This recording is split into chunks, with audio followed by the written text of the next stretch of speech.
Usually normal পপুলেশনে phaco emulsification করা হয় যদি লেন্স খুব বেশি হার্ড হয়ে গেছে বা লেন্সটা অনেকটা জায়গায় নিজের জায়গা থেকে সরে আছে।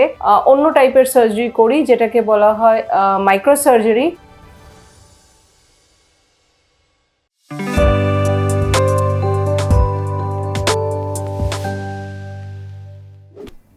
নমস্কার, ওয়েলকাম টু ডাক্তারবাবু ইউটিউব চ্যানেল।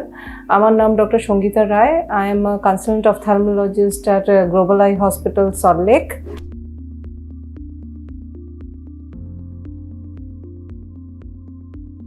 আজকের আমাদের আলোচনার বিষয় হচ্ছে আজকালকার দিনে, এই আধুনিক দিনে কিভাবে ছানি অপারেশন করা হয়।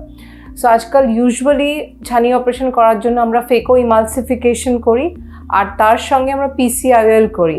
ফেকো ইমালসিফিকেশন মানে হচ্ছে একটা আলট্রাসনিক পাওয়ার দিয়ে আমরা ছানিটাকে লিকুইফাই করে নিই, তারপরে ওটাকে সরিয়ে দিয়ে ওইখানে একটা আর্টিফিশিয়াল লেন্স বসিয়ে দিই।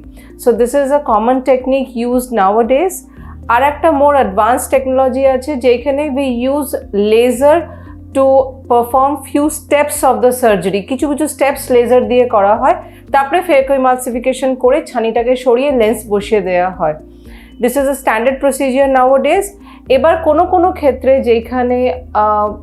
যেখানে যদি লেন্সটা খুব বেশি পেকে গেছে বা খুব বেশি হার্ড হয়ে গেছে বা লেন্সটা অনেকটা জায়গায় নিজের জায়গা থেকে সরে আছে, তখন অনেক সময় আমরা অন্য টাইপের সার্জারি করি যেটাকে বলা হয় মাইক্রো সার্জারি। বাট ওটা কিছু স্পেসিফিক কন্ডিশনসেই করা হয়।